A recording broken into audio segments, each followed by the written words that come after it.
You ask Tiger to solve. This deals with linear equations with one unknown.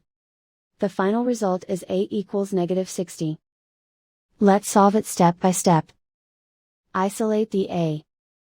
Divide both sides by -5. Cancel out the negatives. Simplify the fraction. Move the negative sign from the denominator to the numerator. Find the greatest common factor of the numerator and denominator. Factor out and cancel the greatest common factor. And so the final result is a equals -60.